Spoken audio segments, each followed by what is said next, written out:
Welcome to the Legendary Upside podcast and YouTube feed. My name is Pat Kerrane. You can follow my content at legendaryupside.com.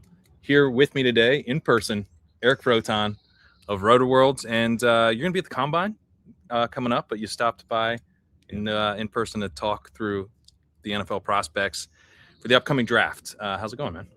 It's great. And yes, this has become a yearly appointment television, I would think, for the Legendary Upside viewers. I'm always happy to be here. And yes, tomorrow morning, we are, as you can see, outside here in lovely San Diego, California. But I will be going east, where it will not be so warm, frankly. I think we're about a good 76 today.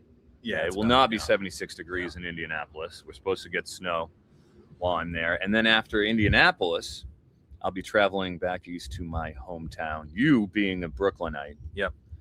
I am a Bostonian, yet we still get along. And I'll be going to Boston for 2.5 weeks, whereas you know, having heard from your relatives, plenty of snow, plenty of cold. Yeah. So this will be literally my last enjoyment in terms of the outdoors for the next month. So I am savoring it here with you, my friend, Pat Kerrane, the $2 million man, as we like to call him. So thank you for watching. Of course, yeah. Let's dive into it. So we're going to go through position by position and talk through the rookie class here. Quarterback is going to be pretty simple. Talking through both best ball and dynasty here. And for best ball purposes and really for dynasty, it's kind of a one quarterback class right now.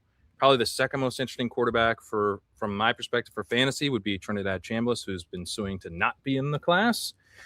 Which kind of tells you a little bit about the depth. But Fernando Mendoza is going to be the number one overall pick. That's who I would take if I were the Raiders at number one. Makes sense to me. Is going in best ball at like 133. At leg up, we're a little bit behind that. Not like a super strong prospect to go number one. It's just that he's sort of the only viable number one option at quarterback in this class, right? You're not lying about that. There is no other option, with all due respect to the Ty Simpson stands out there. As the street cleaning comes by, it's always good timing when we're outside here. We're gonna get some sort of street cleaning coming to encumber us. But yeah, with Fernando Mendoza, I do feel like he's a legitimate number one QB. Should be taken as the first quarterback off the board. I have him ranked in terms of a prospect better than I had Cam Ward coming in. What you like about him is his ability to push the ball downfield. Yeah. You see him with the back shoulder throws. He just had a mind meld going on there with Elijah Sarad, Charlie Becker on the outside, who really didn't even start a game until week 8 against UCLA. And obviously Omar Cooper, who moved in from being wide 85% of the time to predominant slot. So that whole alignment really worked out nicely for everybody involved. But with Mendoza, I like the makeup. I want a square QB. I want a straight up nerd. And that's what we got out of Fernando Mendoza. You definitely have that. Yeah. We got a nerd. You got a nerd for sure. He is going to be in the facility. He's going to be working hard. He's going to be studying the film. Yeah. He's going to be giving campy, like Belichick, Brady-esque niceness that just exudes from him. He's not looking to put any bulletin board material. He respects everybody. But, I don't know. I would worry something. It feels a little rehearsed to me. That's part of the thing. Like people are like he's so genuine. I'm like, I feel like you practice this in the mirror a little, you know? It doesn't seem off the cuff. It seems Sure. He said these words worked before. his way up. You got to remember, like he wasn't in the national spotlight over there at Berkeley for his first few seasons. And I actually have some personal insight into that, where Robert Endries, who Jack Endries is a top 10 tight end in this class. He was best friends with Fernando Mendoza over there at Cal before Jack Endries went to Texas and Fernando went over to Indiana. Robert Endries, big college fantasy football guy. That's right, everybody. Play college fantasy football if you haven't already. Give it a shot. We got Best Ball Mania. They have it for college football now, too. They did it last year for Underdog. I'm very proud of them. But he's a big guy, and he was checking out some of my analytical pieces about the tight end position, and I become pretty good buddies with him. I hopefully will see him over at the Combine. Nice. But he had said so before even Fernando was on a national level, I kind of had some insight into him And now he's just a family-oriented kid. You see his mom in a wheelchair and what have you. That's something that really, according to him, really, formed a lot of him and his sort of ethics, where he's seen adversity through his family, and they've all had to kind of get through that and what have you. And when you've been through something like that, I think it helps give perspective. Especially he was at Cal. He was a great student there too. So in terms of the smarts, I believe in that. If there's a knock on him, it's definitely aren't any character dings or anything like that. But I would say, sort of his ability to navigate the pocket smoothly and not get rattled. Like, he has a tendency to kind of bail. What's helped him is that he's great on the run. I really like watching him throw on the run. He made some great throws this year. They're tough. And it's not just the half speed rollout, but like the full speed, getting chased down rollout, throwing across the body, being able to hit in those circumstances. Specifically, Ty Simpson, I would say, from this class, he struggled mightily. In those spots. You see him spike quite a few of those balls where he's running on a dead sprint and having to find somebody. He gets rattled. Composure with Mendoza was definitely there, but just the smoothness. There's a little clunkiness in the pocket with his footwork when it comes to just taking the quick hop step, buy yourself a little extra time.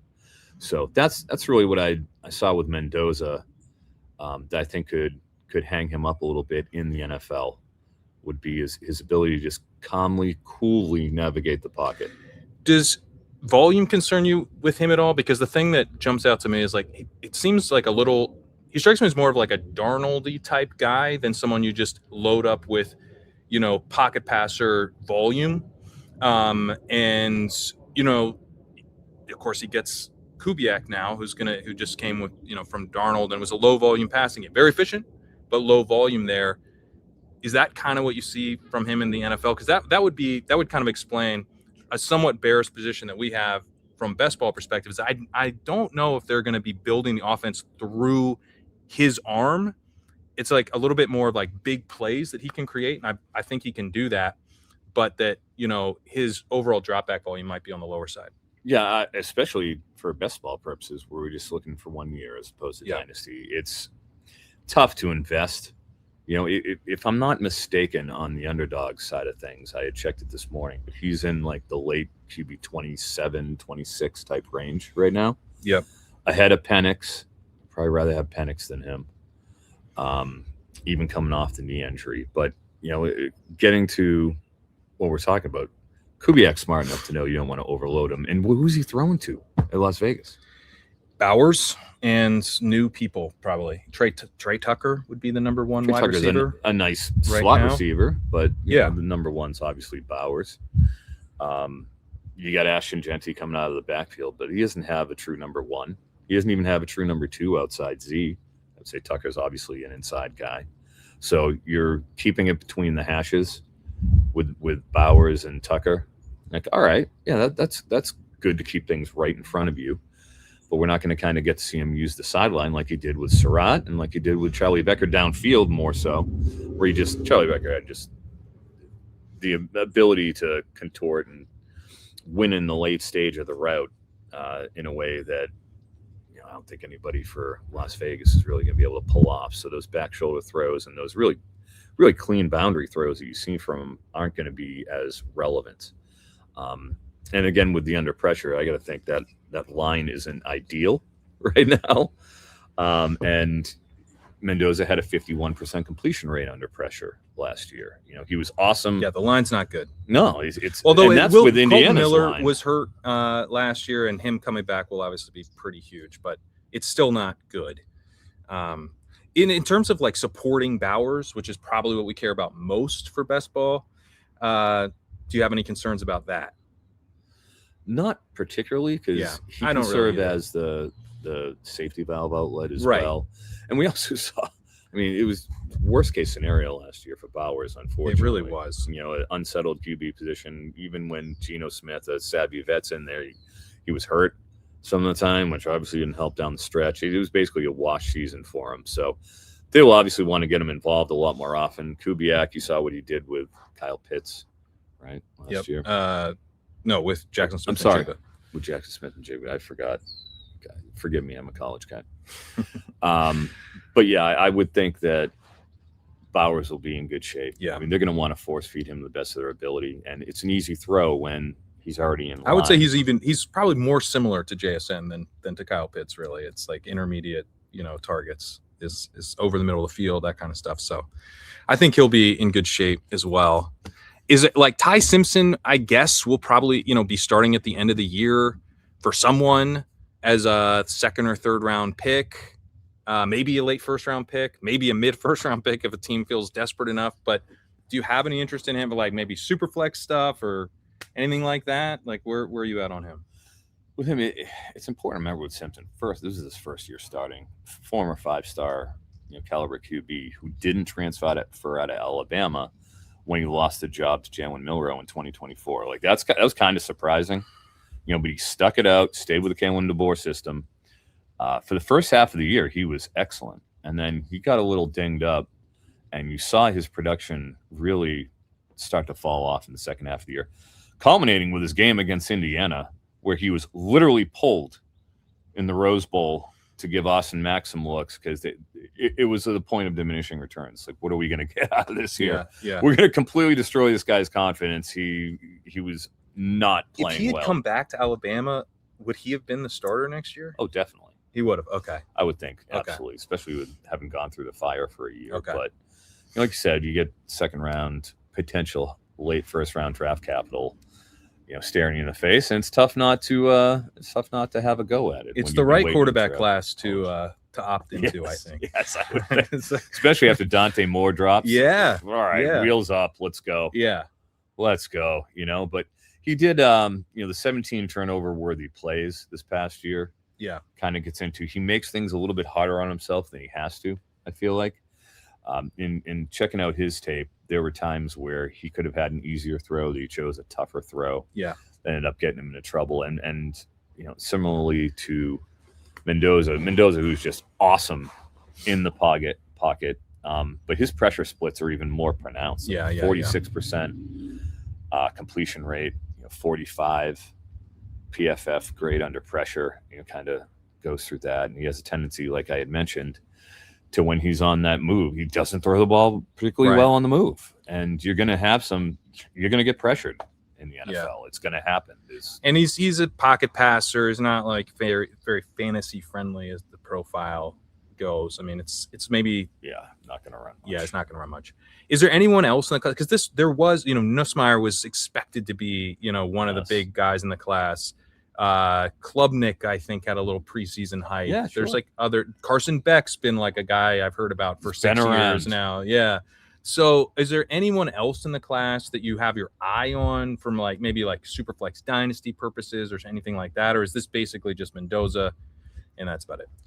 I feel like if you're going to take a dark horse out of the back end of these guys, Drew Aller, we talked about all these guys. If he'd come out last year. Klubnik. Yeah. Beck, all three of them had legitimate buzz going in the season, and through differing, Beck actually helped himself a little bit after taking a dive his junior year at Georgia. Yeah. But look, he was two throws away from winning the national title. Yep. And he threw that calamitous interception at the very end of the Indiana game, which was. I don't know what he was doing with that, but he had a pretty good game against as good as anyone else had against Indiana. And ditto, Aller as well. You look at Aller, 6'5", 235 pounds, has a good arm. If anything, my gripe with him is clunkiness getting through his reads. He tends to be fairly deliberate. Look, he's very deliberate with that and almost slow in his processing. Yeah, it's not great. If he can speed that up, that's which coming off an injury too. Coming off an injury, is that something that's really possible? But then also you look at Cole Payton from North Dakota State. Obviously, didn't get to look at him a lot during the season because he's FCS. Pretty I don't know if he's anything because he's the North Dakota State quarterback, lower level of competition. Cam Miller, it's kind of interesting. The year before coming out of there, I think he went 6th round of the Raiders. I was on the practice squad all year, I believe. That's probably what we're going to get from Peyton too, but he's a big dude, big arm, big, and runs. He actually runs. And he's bowling people over, too. And apparently looked good at the Senior Bowl. Apparently he did. I was not at the Senior Bowl, thank God, for that travel nightmare I avoided. But obviously went and took a look at him and watched him at North Dakota State pretty extensively. He's got a little bit of a wind-up. He's lefty. Yeah. A little bit of a wind-up, which you'll have to kind of shorten that release a bit. Yeah. But, for the sort of three-quarter delivery that he has, very accurate. Yeah, he's fun. What can you say? I mean, he's completing the passes, 11.7 yards per attempt under pressure. Yeah. Like his ability to handle that and shrug off tacklers, too, because he's strong. Yeah, he's huge. He's like 225. He's 233 is what he's billed at. Okay. Maybe he tested out something like that at the combine, but he's billed at 233. And, looking at his ability to run, he's probably the best runner. Guy. He's probably the best runner in the class. Yeah. I mean, Taylon Green's here too. Sure. Taylon Green. Yeah, put that in. But I mean, I don't believe in his passing acumen, so that's an issue. But just when he was kept clean, 12.1 yards per attempt. Even when the pocket was muddied, he was good. He was. We'll see how the jumping competition really presents itself. But in terms of the factors you look at for a fantasy QB, it's worth a dynasty stab in the third, fourth round. I agree. Probably fourth round because so many wide receivers that we'll get into. Sure. That are intriguing. That I think you see a lot of third round wide receivers. Yeah. Obviously, will in the second as well. But he's a guy I would love to see a team, take a fourth or fifth round stab on him, maybe even third. But basically the NFL, please tell me this guy's interesting, because if they think he's interesting, I think he's really interesting because he's very fantasy friendly. So he's kind of fun as a sleeper. Glad you mentioned him. The running back class, if the quarterback class is kind of like only one real prospect that we care about, running back class isn't quite to that level, but it is pretty top heavy. There's one really great prospect, Jeremiah Love at our Notre Dame. He's going to go first round, probably early first round, maybe top 10. Seems, he comes out for me maybe not as like a Bijan level prospect, but pretty good. And he also shared a backfield with Jadarian Price, who's probably the number 2 running back in the class. That's the way we have it with ADP. That's the way, or we have it with the rank and the ADP. We'll talk about him in a minute, but Jeremiah Love, kind of your thoughts on him in terms of the talent level, fantasy-friendly profile. Yeah, I mean, a superstar, as you said. Bijan is an outlier because he's 225 pounds. Right. And he's cutting at full speed so fast. Right. He moves in a way that nobody really does. So it's not fair to really put anybody on that level. But I think he's definitely there with Genty, in terms of what he can do. He's a little different. I think he's more explosive than Genty was. Like straight line. Line, yeah. Yeah, for sure. His hurdling guys. I was lucky enough to go, and I saw him a few times on the field. I saw him against Indiana last year in the playoff. I saw him against USC last season as well, where I was right on the sideline when he was hurdling that defender. And, man, I still remember it. It's one of those things that you have the GIF in your brain when you're watching it. I'm just replaying it right now. How he legitimately levitated over this guy. I couldn't believe it. I was just, oh my God, what are we watching here? Yeah. And he had his touches managed too, because like you said, you have Jadarian Price. They even put in Eas Williams Jr. That's right, not a cornerback, a running back. He'll be the starter for Notre Dame this year. You saw Aeneas get some time as a passing down back, but it was basically that 1-2 helped keep him fresh, because he wore down in 2024. He got banged up. Remember at the end of the season where they were trying to keep him healthy for that extended run where they ended up in the national title game, but he only had like 8 carries against Indiana that first game. That would be like the minor concern for me from fantasy, where like Genty, I think Genty was a better prospect from a fantasy perspective because you could kind of count on him to be loaded up with touches, more that bowling ball type of dude. Sure. And also really good in the passing game, as is Love. But you have, that like 3-down workhorse profile with Genty, where with Love, you certainly could have that profile, but he wasn't that way at Notre Dame. Unusual in that he'd probably have a less talented teammate in the NFL than he did at Notre Dame. At the same time, I could see him being used like, maybe a little bit like Travion Henderson was for parts of this year, probably not phased out for Ramondre Stevenson at the end of the year like that, but kind of in more of a split, like that being the plan going into the year of this is like our explosion back, someone we like in the passing game, but we're not going to ask him to carry the load right out of the gate. I think he's talented enough to probably take over the backfield over the course of the season in his rookie year, but that would be like the only real red flag that jumps out to me with him. Yeah, I mean, it's hard to really find the flaws. He's an excellent prospect. Like I said, I put him in there with the Genty class, and yep, I think he's being drafted like at the early dynasty drafts. He's going like early second round. You rarely see him make it to the 2-6 in startups. So people would certainly have the confidence he's going to be able to perform. I mean, he's going mid-second in best ball, so I think Wow, even in best ball too, huh? Yeah. And I don't have any issues with that. We have him ranked. Let's see him go to Kansas a little City ahead of ADP. Yeah, I mean, seriously, like that's possible. It is. He's not going 18 or 19 if he goes to Kansas City at number 9. So he's. I have like, I want to mention the volume stuff is like one path to him not dominating in his rookie year, but overall, I'm pretty bullish on him. I would, he's the clear cut. I would take him over Fernando Mendoza in a Superflex draft. Sure. I agree. Superflex Dynasty, he would be my 101 over Mendoza, and over the wide receivers. So yes, largely very bullish on him. The way I think we're frustrated, it is, he just doesn't get fed as a rookie. Yeah, I think that's reasonable, and that's why I think he probably has.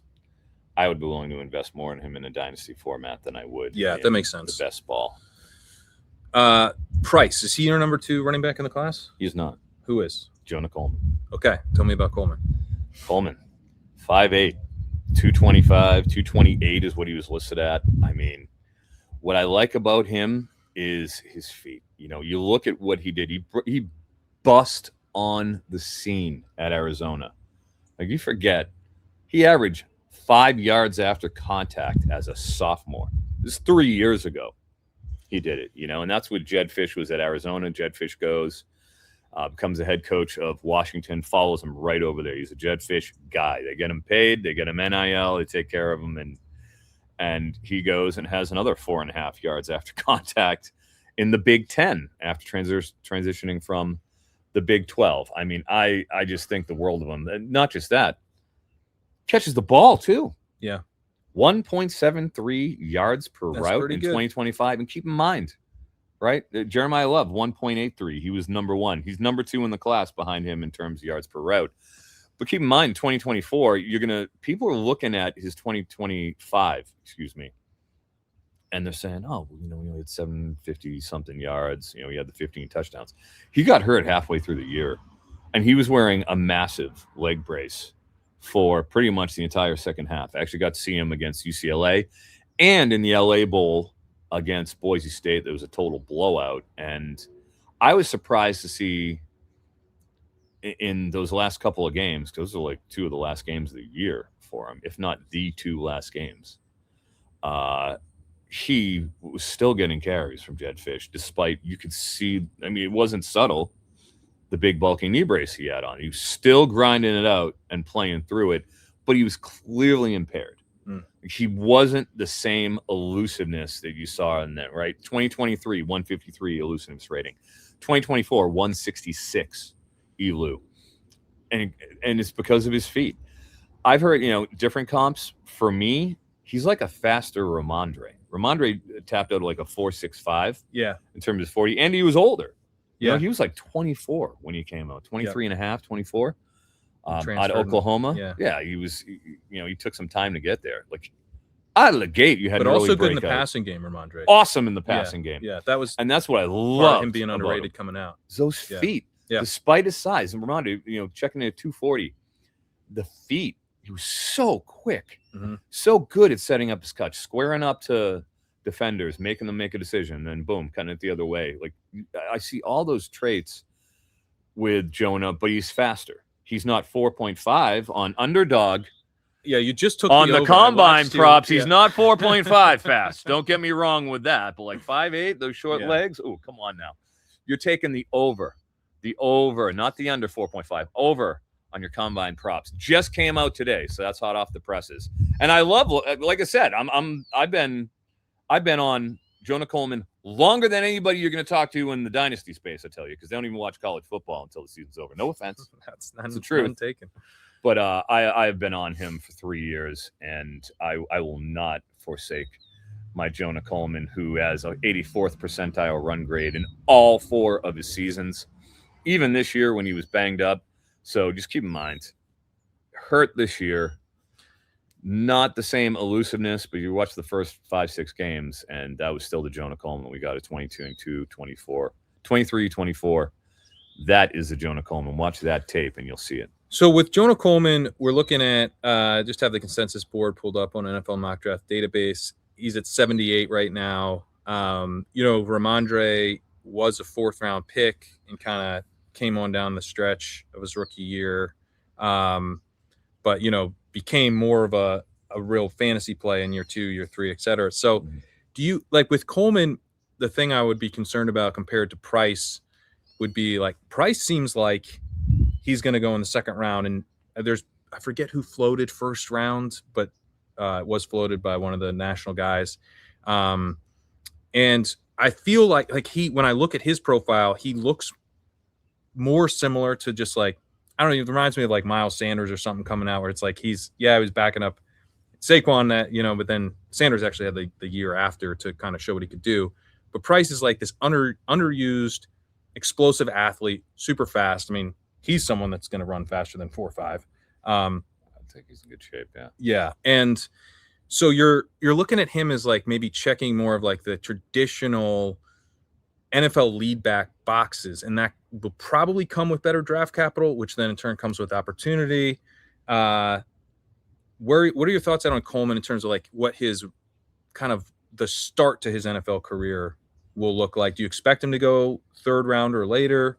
Could he sneak into the 2nd round? Could he be like a lead back to start? Is he going to be kind of fighting his way for a job? I think if you could get Jonah Coleman in the 3rd round, you'd be very happy with that. And I think he could challenge for carries right out of the gate. Okay. I mean, I really do. Provided he's healthy, but if he's still out there playing with that knee brace, he's tough. Yeah. And I would expect it's not something that's going to cloud his ability to be available, at least in the summertime. So, and we'll see. I hope he runs. Like I said, especially coming off that knee injury. You hope he runs because you think he's going to run slower than 4.5. Please run. And have that. He is running slower than 4.5. Okay, that's happening. I hope he runs. Letting you know. He better run. But in terms of what he could do, I think he could absolutely step in and be, if not the first half of the season, by the time the 2nd half rolls around. And he's a big dude. Takes a lion's share of carries. Yeah. Well, it's the low center of gravity. Yeah. Having the density that he has, but guys just bounce off of him. And he's quick, like the quick feet in the hole. Could he be like making people miss? Like you have to make the first person miss as a running back. Sure. You have to do it. If you can't do that, you can't even start. I can't even consider you at that point. A bigger Kyren Williams? Is that a? Well, he's way bigger. Kyron's like bigger. 195. I know, but Kyren runs like he's like 215. He does, and at Notre Dame too. I mean, he only ran like in the 4.6s. By the way, Kyren Williams, which at 195, that killed his draft stock. It was like, oh boy, it did. 4.65 when you're 195 pounds, but just he does all the little things. He does all of it. Right. And that's what really brings him to the dance. He's really cerebral with Price. He's smart too. I like watching him in a zone run scheme. Price where, I'm sorry. Yeah, we're talking about him over looking at Price here. But with Coleman, the density, the low center of gravity, the ability to just shrug off tacklers and elude them. He does it in both ways. Yeah. And he's catching the ball and he's making people miss in space. Just like he has that well-rounded profile that I think will play. If you get him in the 3rd round, I think 78 is ridiculous. We talked about underdog. He's at 117 right now. I want to say Jadarian Price is at 98. Yeah. When I looked at it this morning, you're getting a 20-pick discount from Jadarian Price on him. Give him to me. Okay. Give me Jonah Coleman. And that's not even a knock on Jadarian Price because, like I said, in the zone schemes, when you see him patient, He's a one-cut sort of runner. You don't see him do a lot of the wiggling, which you'll get out of Emmett Johnson, who's also up there as well, who has more of like an A-chain profile almost to me, where he's good at cornering ability is what I kind of deem it as, where you just, boom, you go in one lane and you're switching the other lane. You go in the other direction. He's pretty good at setting up those cuts. But with Price, his that's one-cut style. Yeah. True freshman breakout, which you'll love to see as well. Like, they didn't waste any time getting him on the field. And he's a Notre Dame. You're in a backfield of all studs. So and he was a big-time recruit, right? He was a good, solid, high 4-star recruit. But they get them all in there. Yeah. You know, you had Kerrane Young in there the year after, too. Like, those guys didn't penetrate. Jabron Payne was in there with him in that same class, too. You didn't see him penetrate the depth chart either. So, like, the fact as a true freshman, he was holding off guys that were the whole room is awesome. And he's holding off those guys and doing it. I feel like when you're stretching him out on the zone and he has the option of either bouncing outside or hitting the B gap, I feel like he can really hit that B gap with speed and follow his blockers and be dangerous on the second level. So, I mean, the creativity, his vision, the athleticism's there. Obviously, he's pretty quick as well. So he's a bigger back. He's 210 is what he's listed at. So he's, you know, the 210 plus. You expect him to be able to handle the workload, though. You do see that the dark horse backs that have come out in recent years have been in, like, as you mentioned, Kyron Williams, almost those 200-pounders with the versatility and the ability to kind of, you know, pick up blitzes, catch the ball out of the backfield. Those guys have become more relevant in the space creating type game that you see nowadays, I feel like. So I don't want to discount the 200-pounders in a way that's fair. That's totally fair. I mean, Achane coming out, you're like, wow, this isn't going to work. Like, he's, you know, there were some people who were pretty bullish on him coming out, but there was real concern about, he's like 188 at the combine. You know, he's a between the tackles type of runner, really. Yeah. And then he's been awesome at that in the pros, plus all the receiving stuff. Yeah. It's hard to square him up. He's so fast. I mean, Olympic level potential in terms of his speed, and that just all flowed downhill with that. If there's anything with Price that I'd kind of knock him on, he doesn't, you know, use the slide step as effectively. You know, he's not making people miss in the hole with quite the same, you know, dancing feet that you do. He does have that one-cut profile. For sure. So, like, his raw elusiveness isn't quite there on par with Coleman, Coleman's a bigger back. Coleman has better feet, in my opinion. So that's why I kind of gave him the nod over Price. So if you're sitting, so his Jadarian Price's mock draft database consensus big board is 57. Let's say you're at pick 60, okay? And Coleman just went ahead of you. You're an NFL team. Would you take Price there? Or is it like, are you kind of in on Price as a late second rounder? Or are you more, you know, is your preference for Coleman more about a fade of Price or bullishness for Coleman? Is what I've loved Coleman ever since that second year in Arizona, where I went and did some film work on him. I was just like, oh my God, this guy is the best running back nobody knows about. Okay. And so even last year in my, you know, C2C board, I had him extremely high based on the rushers. So I am a original Jonah Coleman truther. I am staying with my evaluation, and it's not so much an indictment on Jadarian Price as it is just I fully believe Jonah Coleman is going to be a fantasy worthy running back. I would be shocked if he isn't in some form or fashion. He's going to be playable. Do you think Price should go second round in the draft?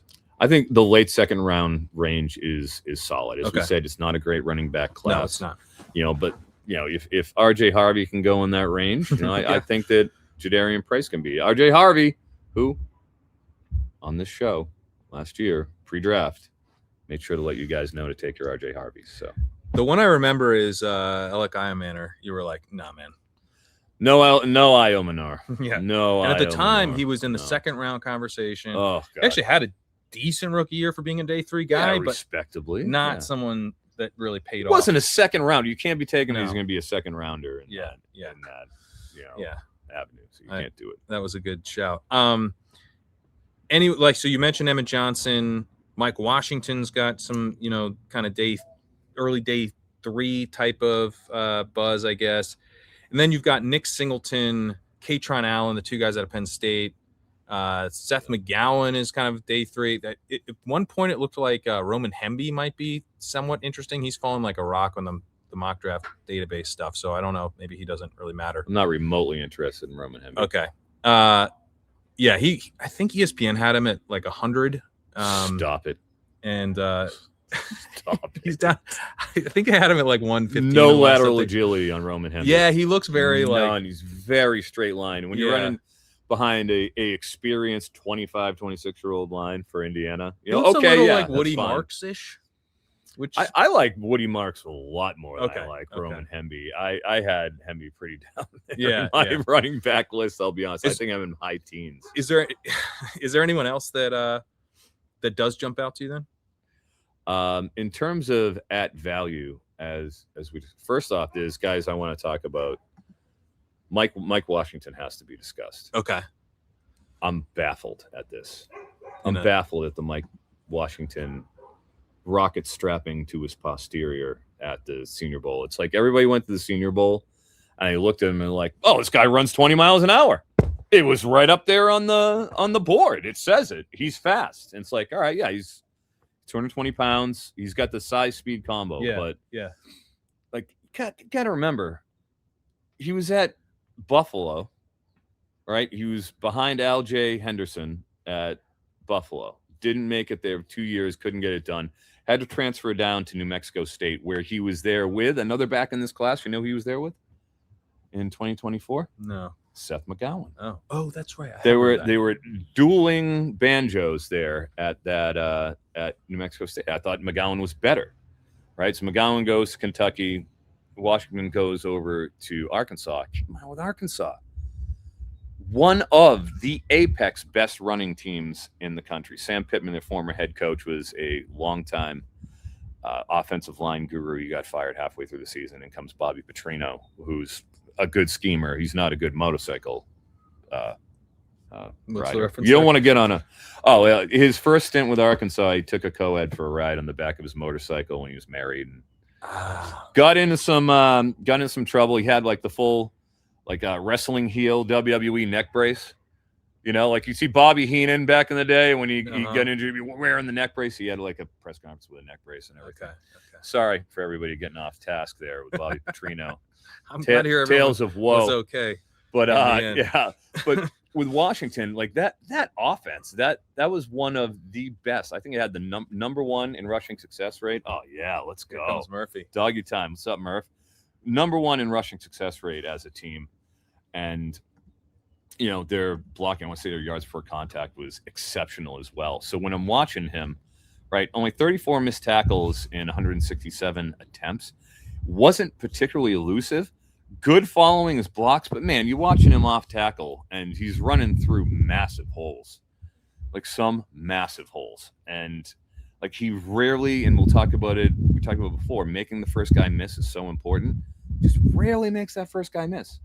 And he had a couple good games where he gets one-on-ones with linebackers in the hole, and okay, he'll go and plant his foot in the ground, but he's not instinctive. Like I feel like he's out there getting what's blocked, and he's not doing much more, So and there's also the other factor, right? He's getting more creases opening up because you have Taylon Green at quarterback, where they're doing a lot of the RPOs. So they have to maintain gap integrity. You can't go and overcommit, especially the guys coming from the edge, where they have to break down a little bit, because if Green keeps it, then he's going right around that edge and he's gone. Yeah. So you're not going to get that same RPO, backing. Right. You're going to in the NFL. That's just not a thing unless you had RG3 from 2012 and it didn't work too well for him. So I feel like scheme wise, he is getting, he's like RB6, 7 right now.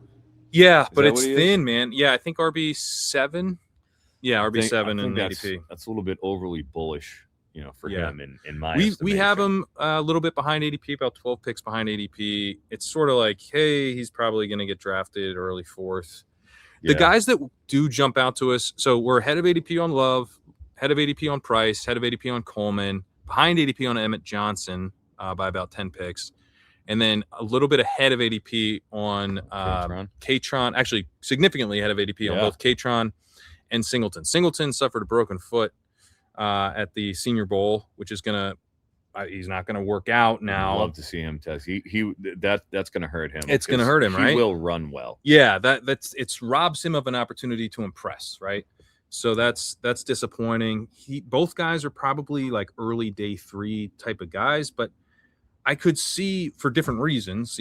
Allen is more the thunder type of back, Singleton kind of the lightning back, but both guys you could see like landing on a depth chart with not a ton of competition, maybe a weak starter, and becoming the starting running back down the stretch, I think.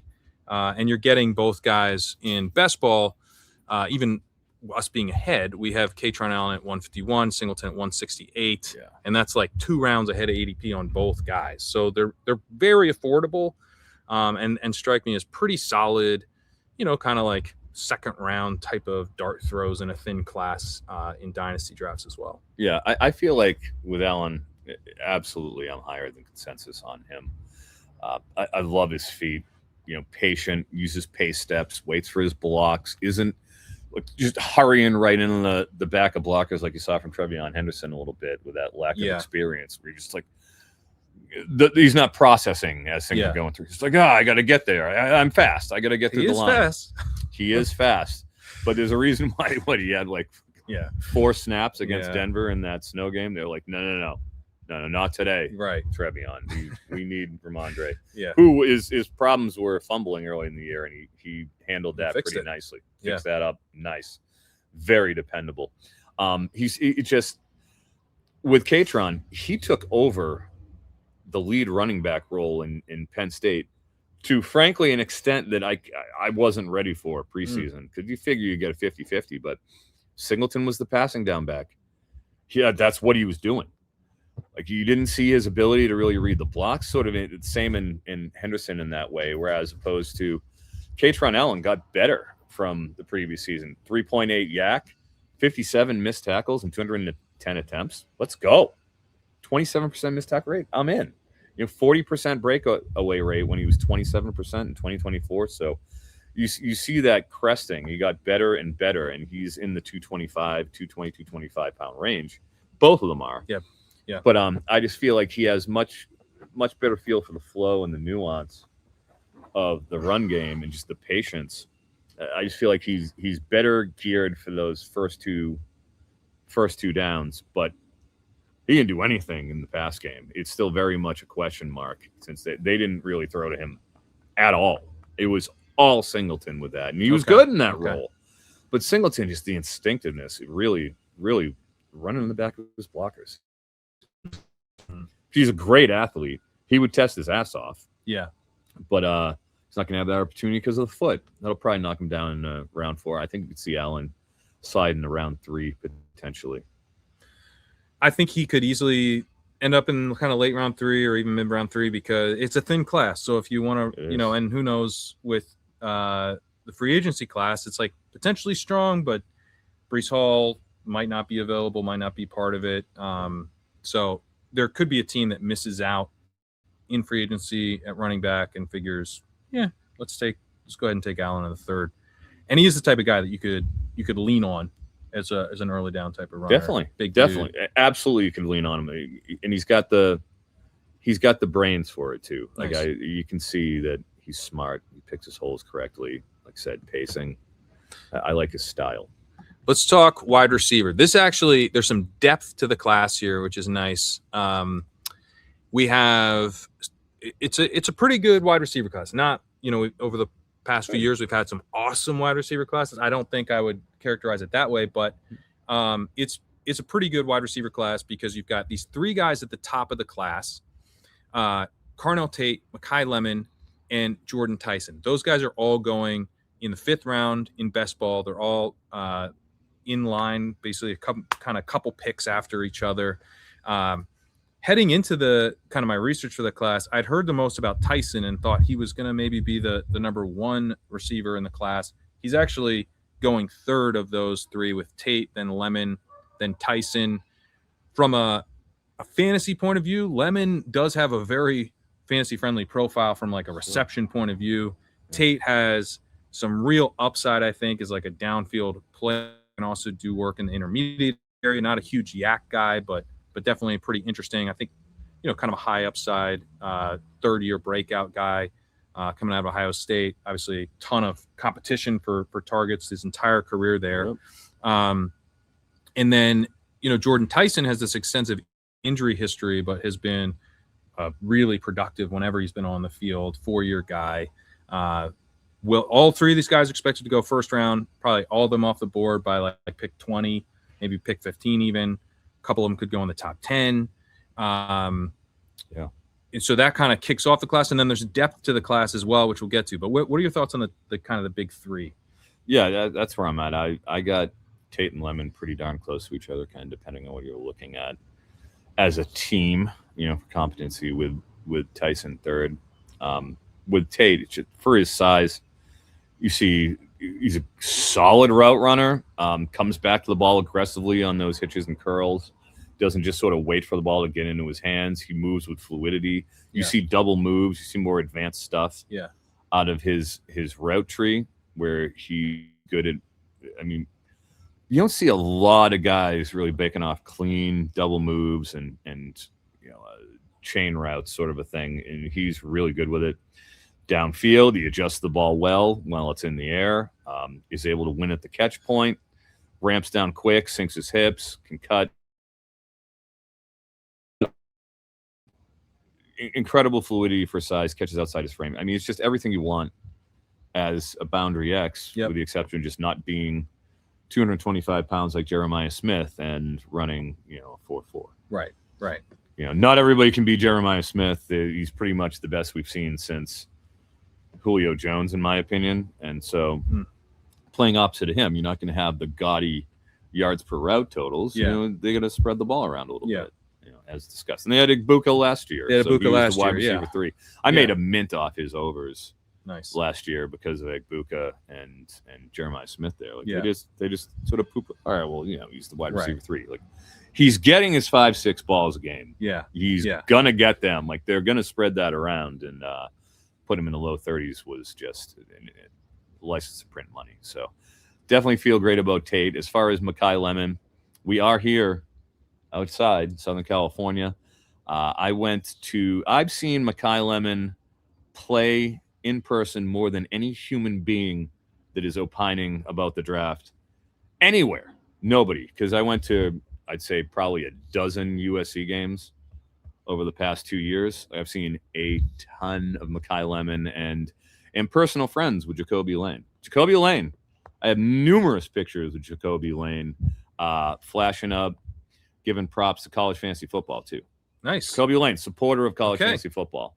We'll get to Lane. Legitimate friend of the show, Jacoby Lane. Lane's getting drafted. We're ahead of ADP. He's my man. He's my man. All right, good. I'm personal friends with Jim. Anyways, but Makai Lemon, the toughness across the middle, the ability to go up and get the ball, you can line him up inside, you can line him up outside. He has the full profile. He can do everything.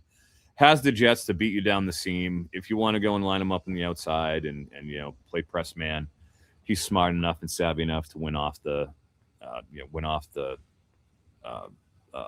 release. Wins at all 3 phases. I mean, I just think he's a modern day. That's what jumped out to me is that, so when I kind of digging in, right, you have impressions from like very surface level impressions of what these guys are. And for Lemon, it was like, all right, he's going to be kind of like the Amon-Ra, USC. He's like the new Amon-Ra kind of guy. And he's probably going to be more of a slot guy, which he did play more in the slot. But it's like 50-50. So, not limited to that, but it's like he's going to be maybe more underneath. And he was very productive underneath, and he's good after the catch. But deep, a lot of production. He actually had the most production over his career deep compared to intermediate or on shallow targets. Which was, not what I was expecting to find. Very, very productive deep, kind of a guy who probably can win, like you're saying, at multiple levels, which makes him way more interesting for fantasy. Like he doesn't have to just find himself with no target competition and Jared Goff and then also be Amon-Ra's very good as well. But he's in a situation where he's getting peppered targets where he might not have, with a different quarterback, more target competition early in his career. So with Lemon, he seems like, in a way, I think he's a stronger. I mean, Amon-Ra fell to the 4th round. He's a stronger prospect than Amon-Ra, and partly because he can win deep. Yes, and I feel like with Jacoby Lane, we talked about, he was more like the inside the 20s. I don't want to say specifically jump ball guy, but man, he knows how to create separation late in the route tree when it comes to being that corner of the end zone. I saw him numerous times make, especially in 2024 where he had 14 touchdowns. Like, he was the goal line option. And keep in mind, 2024, Deuce Robinson was there. Right now, the wide receiver 1 at Florida State. Zachariah Branch was there in 2024, who is also a pretty highly regarded wide receiver. He could go first round. Him and his 3.7 ADOT. It's right. But that's what happened is they came in together. Those guys all came in the same class, all 4 of them. Right. So you had to kind of divvy the balls up. Interesting. What eventually happened is it became clear after 2024 that Lemon was the better slot option. He could do more. And like I said, downfield. You didn't see Zachariah Branch doing much downfield. A lot of it's those manufactured touches. Yeah. Rondale Moore style, RIP. But with Lemon, short, intermediate, long, he's winning off the break, he's winning on the release, and he's winning at the catch point. And it's just like, what more do you want? And he's going up and getting balls across the middle and taking whacks too. Tough. I mean, you see the modern day, it's separation. You can be 5'10" to 6 foot, 190-ish, pounds to 200. That's kind of the sweet spot nowadays. The taller guys, there's a lot more variance on them. Like, his skill set and his profile is really projectable. I think he's lined at 4.47 or so on his 40. I think that'd be anything under 4.5. It's great. Yeah. Given his agility, and his ability to manipulate defenders. So I think he's right there. I think he fits that JSN, Amon-Ra, however you want to do it, archetype. Yeah. And that's the modern NFL. Can play in the slot, creation. Doesn't have to play in the slot, gets open, wins at multiple levels. Mm-hmm. He's very motion him. Can motion him. Very, very fantasy friendly type of dude. Just to go back to Tate a little bit, he's been compared. I've seen stuff like T. Higgins as a comp for him, and what jumped out to me with him is, like, I feel like he gets open and can. Not that Higgins doesn't, but Higgins a little bit more of like the bully, contested catch guy. Definitely. Tate feels like, to me, like he can get open intermediate, can get open deep. Maybe more of that like rookie year Brian Thomas type of upside was what kind of jumped out to me from him. And that's why I like Tate slightly more than Lemon. Probably, kind of as like an upside downfield producer type of play. I do like both a lot. But I was pleasantly surprised with Tate being probably more of a target earner, I think, than really maybe even was in college, because of just how insanely good his target competition was there. Yeah, and with Higgins is a little bigger, I want to say, in terms of weight. Tate's around that 195. What is Higgins? Is he in like the 210 range? I think so. Yeah, so I mean, he's just a little bigger, which makes sense. You can. And Higgins use didn't the test box well. out I think strategy. Tate will test better than Higgins. I think he will too. Yeah, there's just more fluidity to Tate. Than Higgins, in my opinion. Watching him and he's cruising. He gets the cruising speed, and then he breaks down quick. Doesn't need a lot of those gather steps to get out, and that's kind of what separates those two for me out of Jordan Tyson, who I do think is the 3 behind them, where he's kind of herky-jerky in his routes, right?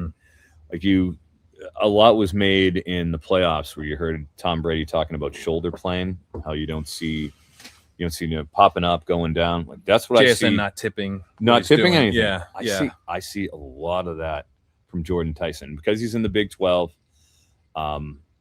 He was able to get away with it in a way that I don't know if he would have done it in the higher levels. I watched a ton. I watched everything he did, and I took copious notes. And what I noticed is, like, the cornerbacks, it looked like they were studying him. Specifically, I want to point out Utah, Smith Snowden. Number 2, he's only 5'10", 185 pounds. He freaking wore Jordan Tyson. Because you could I feel like he tips his routes. When he's up there, he's running, he's going, and he's doing like the foot fire, and then he's going off. It's like, all right, if you're going to go and give me that halfway through your route, you're going to give me the foot fire, the steps. Well, I know you're breaking one way or the other, and you saw Snowden hop right on him. As soon as you saw, like, that's what happened, nope, I'm on you. Yeah. And he's disrupting the timing. And if you can get your hands on him in a press man setting, easily you can knock him off his route. You can disrupt his timing in a way that I don't think you can pull off with Tate and with Makai Lemon. He's not cutting at that full speed. And it's foot, and it's a direct cut, and like it's sharp off of that, but there's tells, and then he'll straighten up. When he's going to make his move, it's like, all right, well, he's straightening up. Okay, which way is he going? Now it's just a matter of left or right. Yeah, and he isn't putting a lot of those double moves that you see out of Tate, where he's cruising, he's going one way, and boom, he's breaking them off. He's doing it off of suddenness, right? And that suddenness that works in the Big 12, I don't know if it works when he's not breaking them off cleanly like you see those other 2 top guys do. Yeah, I'm curious to see how guys like Surtain just sniff that out. Big guy. You're not gonna out physical him. Good luck getting physical with Surtain. Right. Like, you're gonna go up against those elite corners. They're gonna do their research. They're gonna sniff that out, and he's gonna have to change his game a little bit. I don't feel like Lemon and Tate have to change anything about what they're doing. They just have to refine it. Yeah. So last year, Tedero McMillan came out. One of the knocks is sort of level of competition, and Tyson has the same sort of red flag. It sounds like you're more concerned with that for him than you were with McMillan, who you're very bullish on and had an awesome rookie year. Yeah, I was very bullish on him. Well, they're 2 completely different styles, for sure. Winning. Yeah, for sure. And keep in mind the injury factor. He's been injured every year, Jordan. Yeah, Tyson. so where still, I don't think he said he's not testing at the combine because of his hamstring. It's like, oh, that's wonderful. For Tyson, the one that jumps out to me is the knee, which he missed he tears his knee at Colorado, misses his entire sophomore season, comes back, is very productive after that. However, it was like a triple ligament tear. Is there any concern there with you of like medical check stuff like that? That's the one that jumps out to me, is like, all of it has to be factored in, right? And when you're dealing with these other guys, they don't, Lemon and Tate, they're smoother, as opposed to, it's more violent in terms of the cuts of Tyson. Yeah. It's more like he's really cool. leaning into it. Oh, I mean, he's a blast to watch there at the collegiate level and everything. Yeah. It's just, there's a fluidity to the other guys as opposed to a sharpness. Yeah. That is sort of accentuated. He makes it, the other guys make it look a little smoother, a little easier, a little more fluid. He's more drastic, about his cuts, and I wonder about how that, plays long term in the NFL in the same manner. I mean, it's not like he isn't. He's good. He was great. What can you say? Especially with all the volume. Sam Levitt was pretty good too. I'm a Sam Levitt fan, so I liked him as a QB. He's now at LSU, where you should really take a leap, but we'll see about that. On the consensus big board right now, Tate's 7, Tyson's 10, Lemon's 13. I assume, you'd have Lemon ahead of Tyson, but if you're an NFL team at like pick 15, the other 2 are gone. Are you down to take Tyson if you need a receiver? Well, aren't the Jets at 16? Isn't that where they're at right there? Don't do it. I would love to see. I somehow want the Jets to not draft any receivers. I'd love to see Makai Lemon. I just don't want anyone there. Kyle Lemon and Garrett Wilson. Oh, that would be great. I mean, I don't have anybody to throw him the ball. Yeah, that little problem. That's for 2027. You let them break it in, then you got those 2 receivers, and you bring in one of that stacked 2027 class. Give me the number 2 and a Frank Reich offense without a quarterback. What could go wrong? That's right. Hey, Frank Reich, look what he did with Ben Gulbranson over there at Stanford this year. A QB whisperer. I know you guys weren't expecting Frank Reich, Ben Gulbranson talk, but here we are. I'm a college guy. What do you want from me? But you would take Tyson in that kind of mid-first round range as a team, or is he more of a late first round guy? Yeah. Okay. That mid-first round, I feel like that's his wheelhouse. Okay, after cool. the first 2. in my opinion. Yeah. Okay. So then after him, I think there's like a pretty big gap. And I'm surprised looking at the profiles that we're seeing guys like Denzel Boston to me doesn't look like a first round receiver. He's athletic, but it doesn't really jump out to me that way. Neither does Omar Cooper. He's starting to get some first round buzz. Neither does Malachi Fields. He's probably early second, but he could sneak into the first. He had a strong Senior Bowl. Casey Concepcion has like some really intriguing stuff to his profile and also some kind of gadgety red flag. So he's someone that's I'm kind of two minds about. Probably would just follow the draft capital on him. And then there's like a bunch of guys who are going to go second round that I'm intrigued by there. Huge middle class. But like, I think a pretty big gap from the top three. You could even tier it maybe, the top two, then Tyson, but then a big gap in my mind down to Boston. I'm not even sure that Boston's the fourth best receiver in the class. Where are you at on? Do you agree there's a big gap, and then who's the wide receiver for? Yeah, I do agree. There's a big gap. I think you could say between Concepcion and Boston. Yeah, it's pretty close. Yeah, you have two completely different styles for sure. Of course, with them, you have a true boundary X type with Boston, and you have Concepcion, who's just all over the place. I mean, all over the formation. Yeah. Right. You got to remember, and again, another true freshman breakout over there at NC State.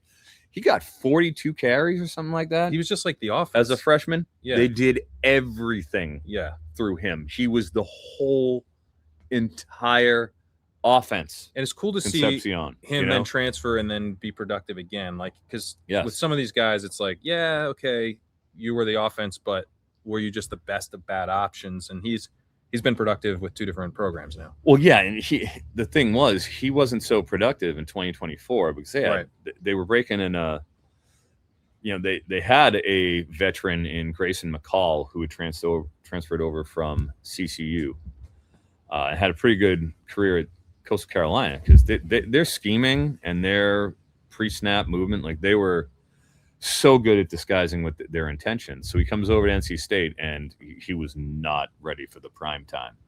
So you had that with McCall coming over, not really transitioning well, not picking up the offense the same effectiveness that he did in the Sun Belt, which means, and then he got banged up.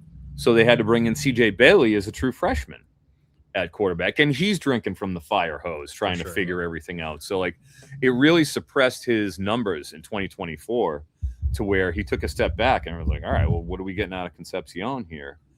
Goes over to Texas A&M along with Mario Craver from Mississippi State. And the two of them just unbelievable.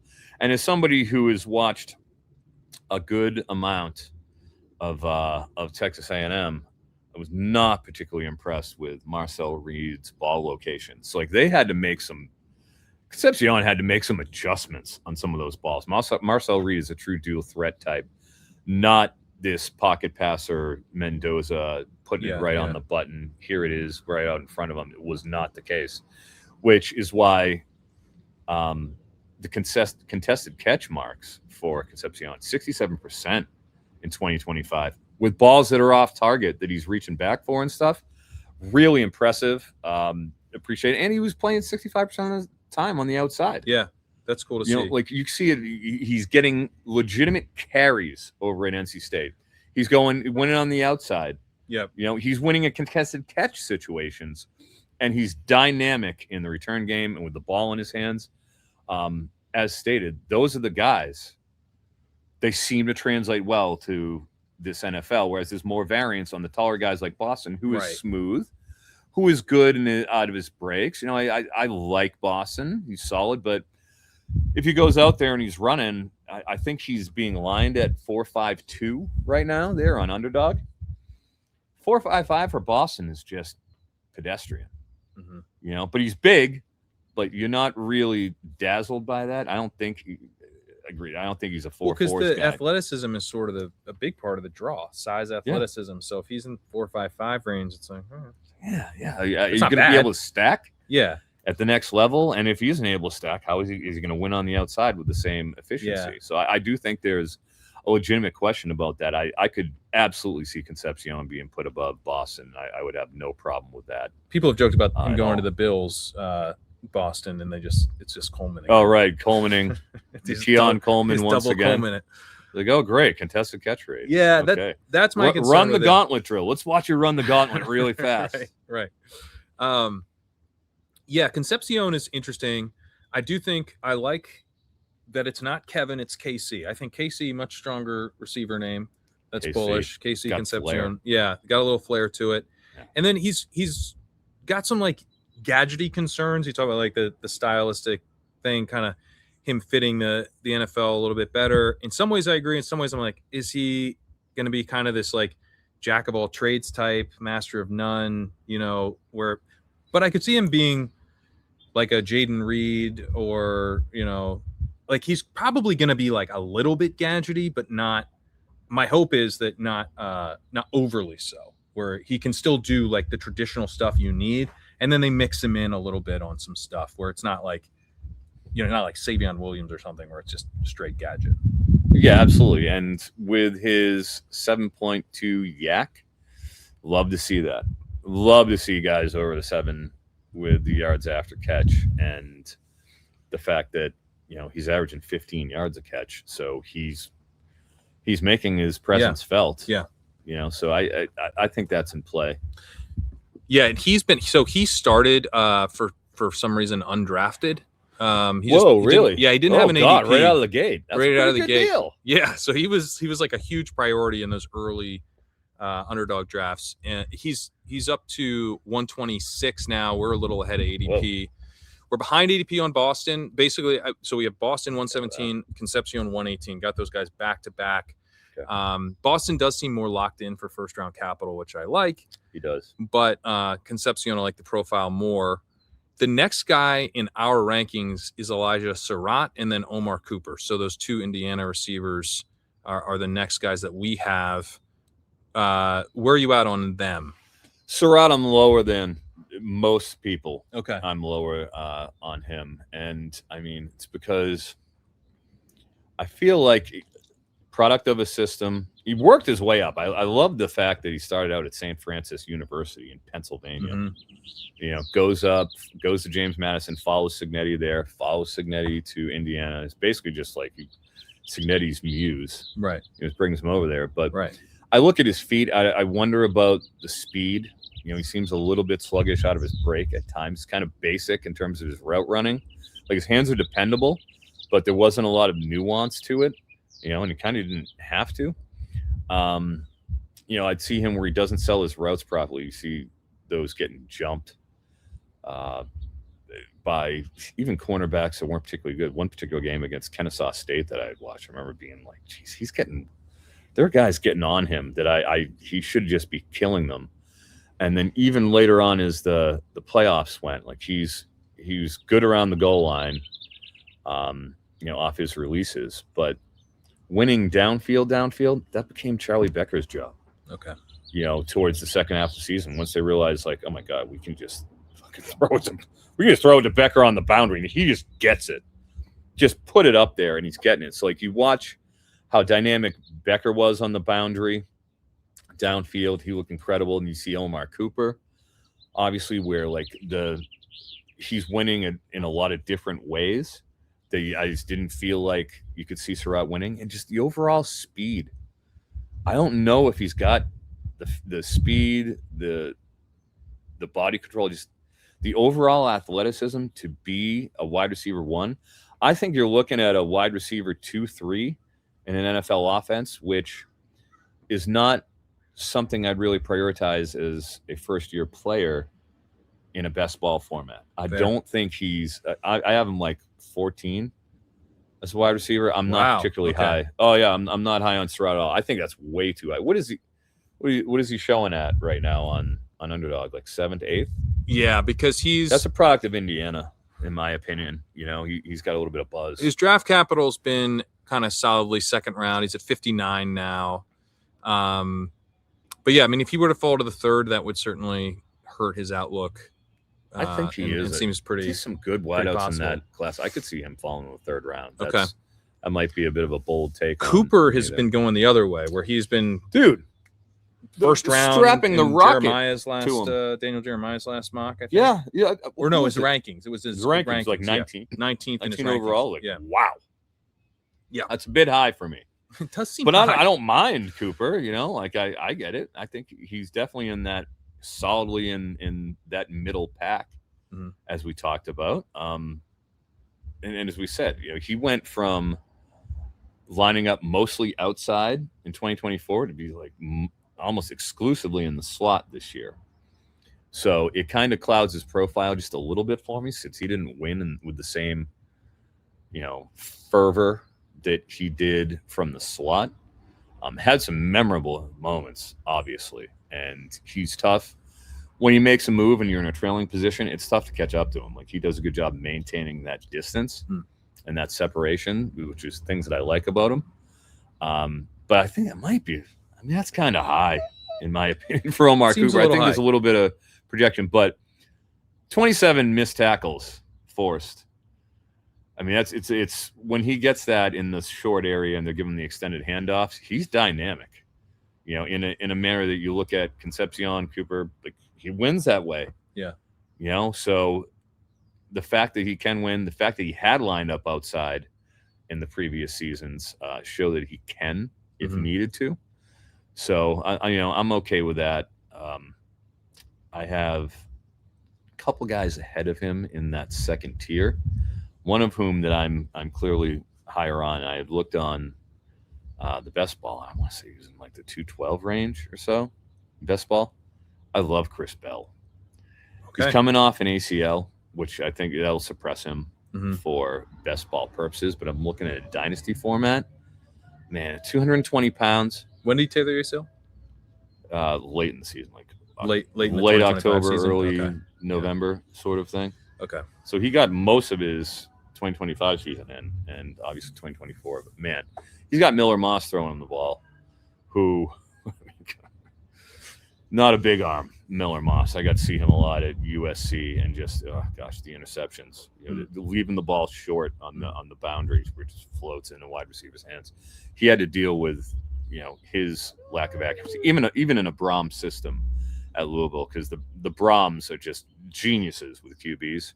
They couldn't even make much out of Miller Moss. But the acceleration you see from a guy who's 220 pounds, it's rare. Like, his stop-start, he catches it, and he's turning upfield, and he's going.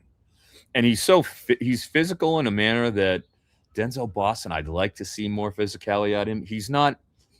He doesn't like to put hands on, Denzel Boston. Chris Bell will put hands on you. He will move you out of the way. He will manipulate you throughout the route, especially at the top of the route time. Like, he battles.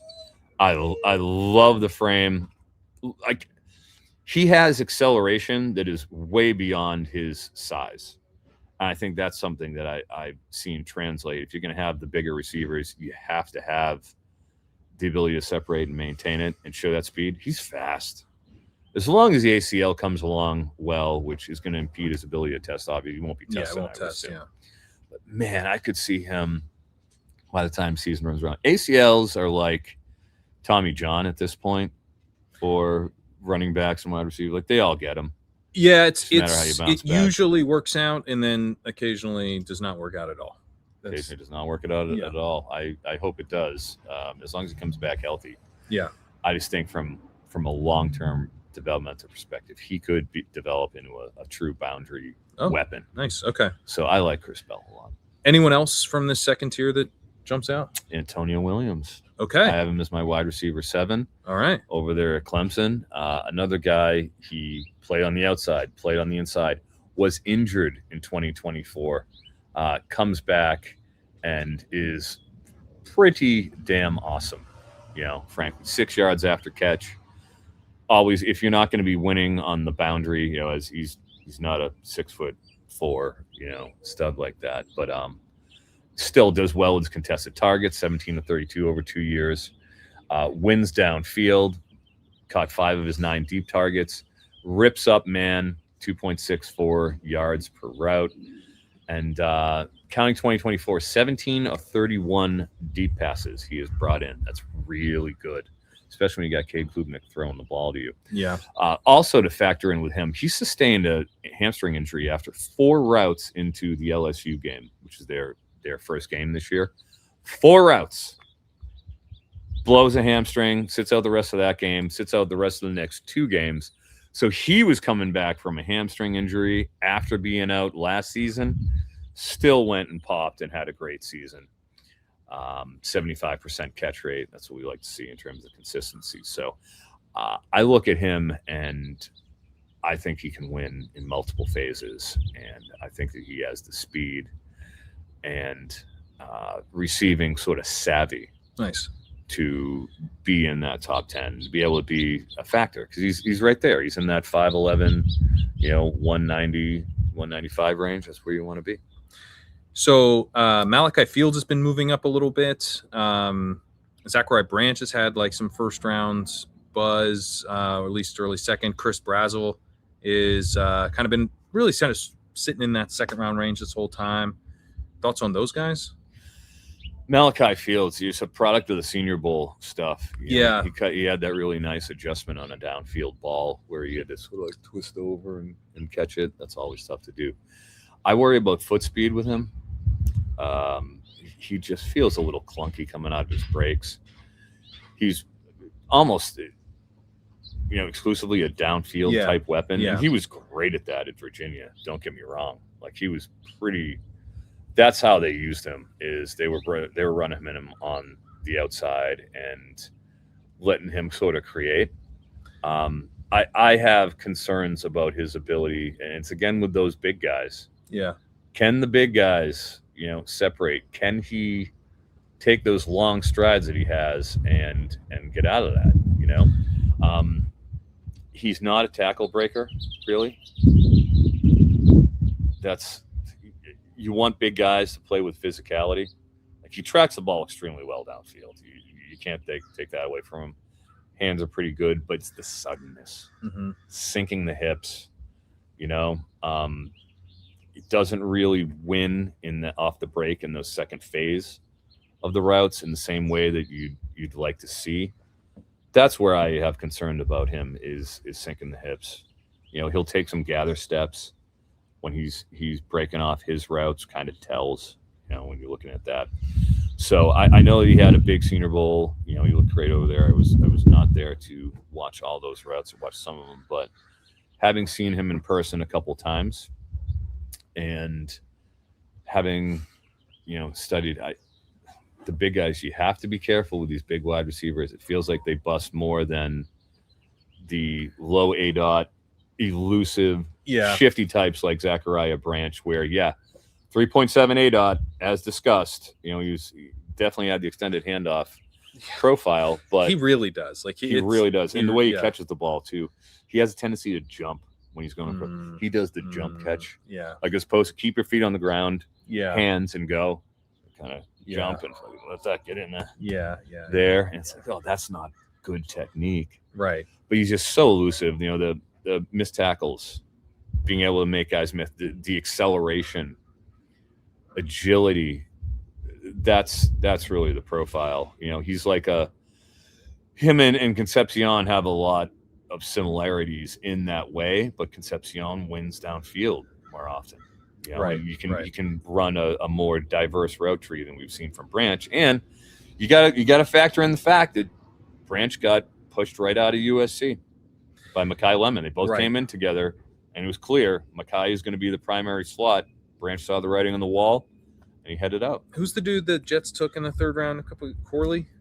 Malachi Corley. Malachi God. Corley, yeah. It gives me a little bit Corley of that was so concern. like little and stocky. There wasn't a lot of like college yak. There wasn't no. There wasn't a lot of shiftiness. To him. They're different style of players. If anything, Corey was almost like a running back, where like he would blow through tackles, as opposed to avoid them there at Western Kentucky. But Branch has his acceleration, the elusiveness. It's there for him. So I could see that translating in a certain Wandale-esque role. Yeah, that's an interesting comp, Wandale. That style. Yeah. He's not big. Right. So Tennessee has had this kind of, dynasty, and best ball players aren't in love with Tennessee wide receivers at this point. Brazel kind of is interesting as another like downfield producer at Tennessee, but it's getting tiresome, right? Is he any different? Running those simple routes over there in the Josh Heupel system? Yeah, is this like another version of that guy, or is there anything more there?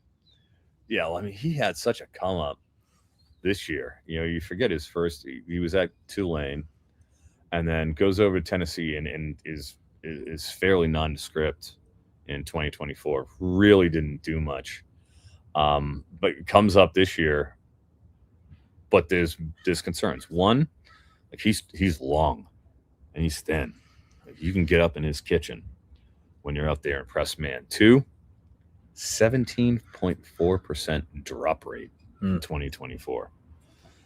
17.4% is astronomical. Yeah, that's really, really high. You can't have that. I mean, don't get me wrong, he straightened that out a little bit this year, but like he's not a tackle breaker. 9 missed tackles and 135 career receptions. That counts as 2 years at Tulane. Counts in unaspiring 2024, and you have the breakout 2025, which, I mean, you watch him when he gets a step, he can stack defenders. Yeah.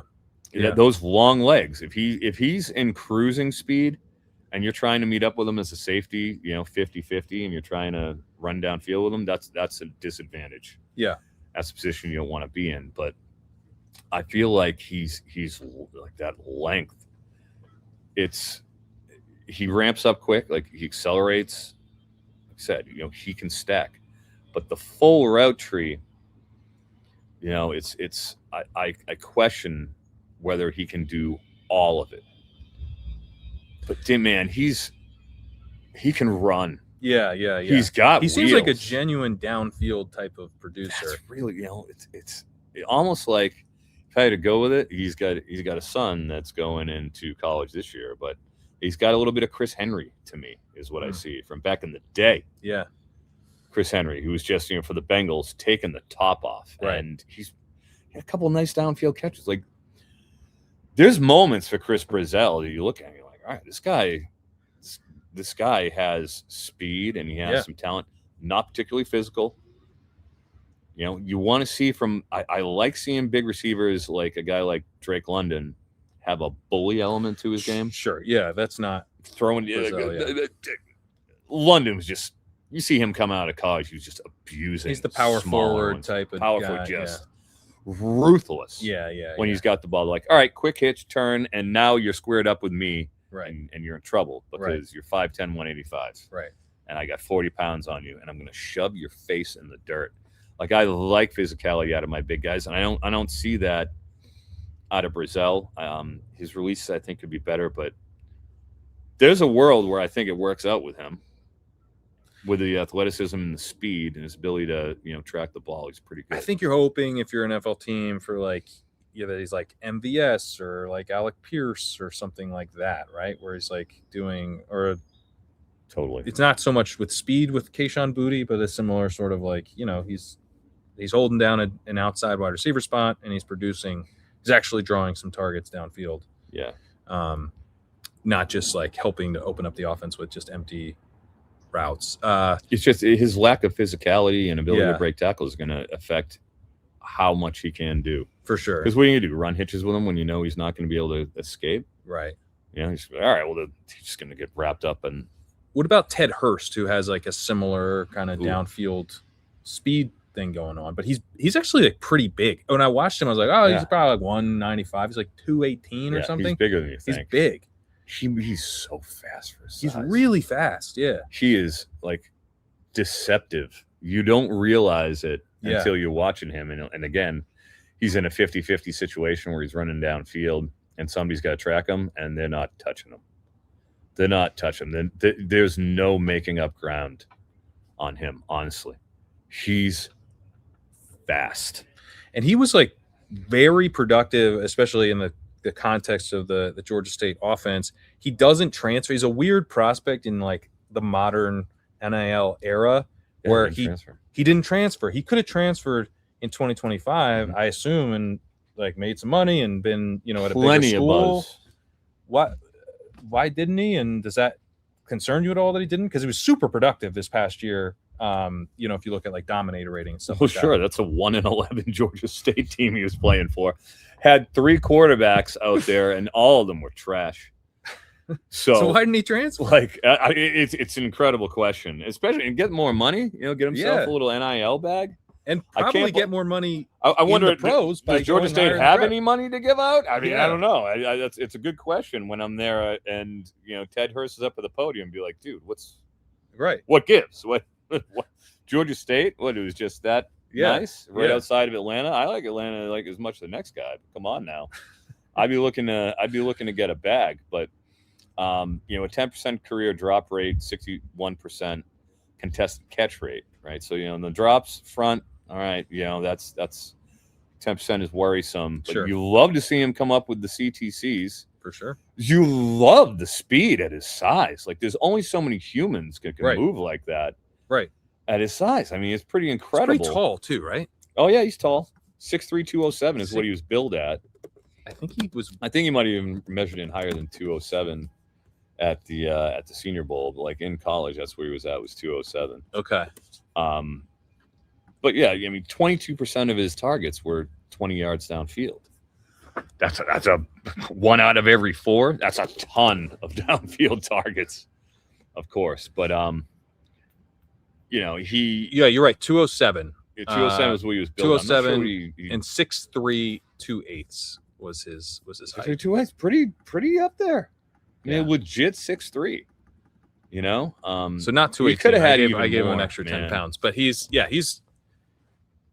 a big receiver by today's standards, probably, especially for kind of a speed receiver. He's on the bigger side. Definitely. And he does a pretty good job. He doesn't look like lanky either. Like, No, he's filled out. Yeah, it's not like Troy Franklin or whatever, where you're kind of like, I'm exactly 6'3", 207 right now. At this moment. Yeah. Playing basketball. Roughing people up. All right. So I feel like 6'3", 207. I wasn't expecting you to be a comp for the receivers, but I'll take it. That's right. Good. That's right. Yeah. The hard-nosed power forward. You play inside. Yeah.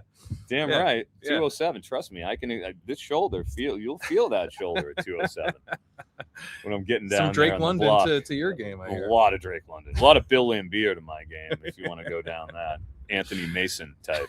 Yeah, I'm a thug. All right. I'm an enforcer. That's how I like it, Pat. But yeah, I like Ted Hurst. I think I have him in my top 15. I think. Yeah, he could even go day 2. He could land in the third round. He's expected to, by the consensus board, 85 right now. Hell yes. Yeah.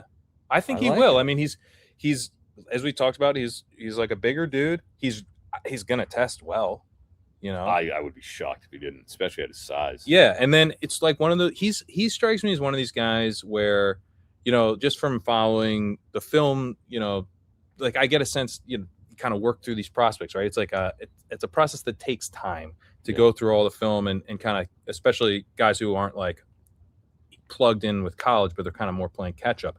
So, you're probably going to start with a Carnell Tate or a Mekhi Lemon or Jordan Tate. Yeah. You're going to get to these guys. Dip your toes. I think he's someone that I feel like I'm hearing those people kind of like, oh, hey, Ted Hurst, kind of interesting.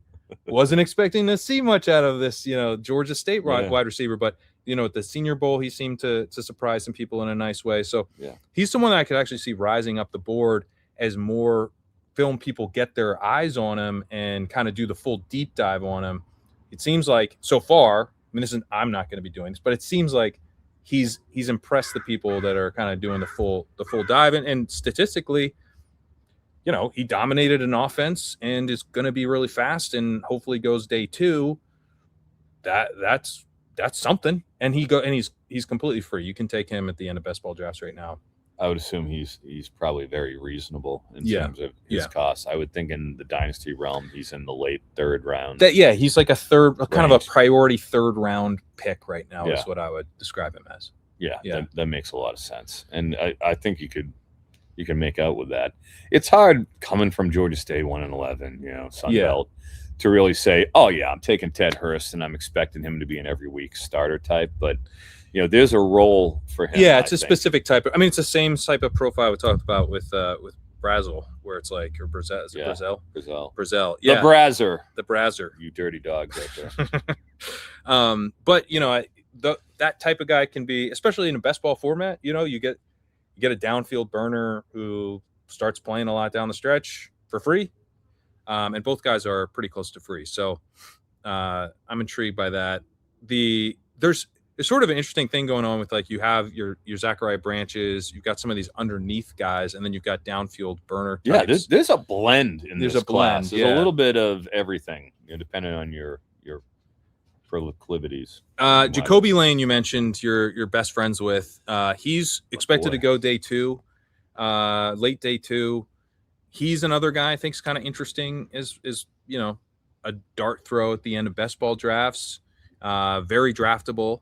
Any thoughts on him to close out receiver, or anyone else you want to shout before we move on? I mean, when it comes to being inside the 20s and the jump balls in short range, I mean, he's as good as anybody, if not the apex best in the class. I mean, if you watch a set of highlights for his touchdowns, and especially those that are coming in gold zone / red zone situations, he is awesome.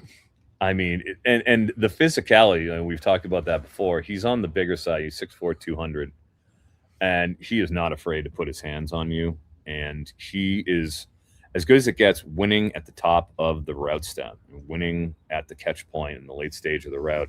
That's really what he does well. What he doesn't do well is the deep stuff. 6 of 15 on deep targets. Like they were using Mekhi Lemon for that downfield, you know, and that's certainly something that dings his profile, and that you want to see your outside boundary type. Yeah. That's great. He can go and win on those corner fades, which he does with aplomb.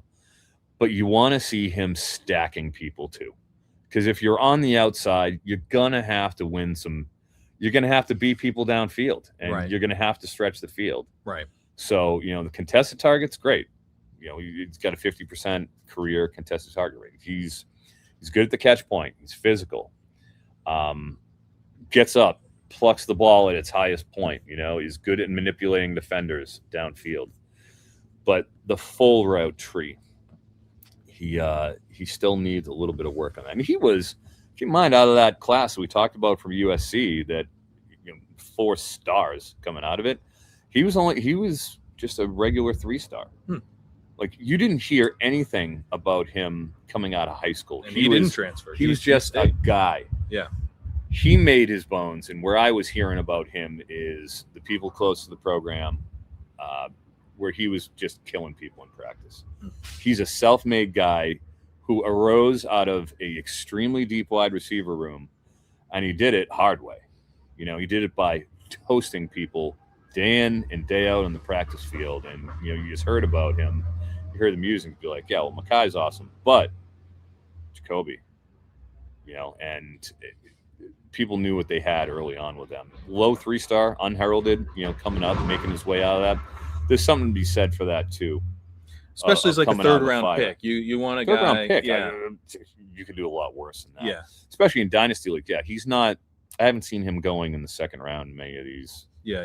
These, I would say he's a firm 3rd rounder. Like I said, Ted Hurst may even bleeding in the 4th, but yeah, Jacoby Lane's a firm 3rd round, you know, wideout for me. And then I see you also have Deion Burks, who I've seen Deion Burks getting some pub. Don't touch that guy. Yeah, he's not someone that's so we have the consensus big board up at 102. He's there, but he's not jumped out to me as far as he's not in our rankings, I don't think. I've been hearing about the Deion Burks pseudo breakout for 3 years now. He had a big spring game in Oklahoma at the moment in 2024. Everyone's like, "Oh, here comes Deion Burks." And I'm watching him like, where is it? What's the excitement? What does he do? Where does he win? He was like, he's a little slot receiver who you need to get him cross formation where he's already got 2 steps, and then he can run and he can look good. But I'm telling you, he's running bare naked down the field. Yeah. But he's a straight slot. He's whatever average size. He's not particularly dynamic. He's not particularly making people miss. I've never gotten it with Deion Burks. I avoided him like the plague last year in college fantasy because I just didn't see the point of it, and he made me look good. Yeah. What about Jeremy Bernard? Jeremy Bernard, you know, you'd like to see higher on the yards per route. You know, he's just a tick under 2, but not he's great had for college. Not great, Yeah. great. But like he was great he was real good his last year at Washington.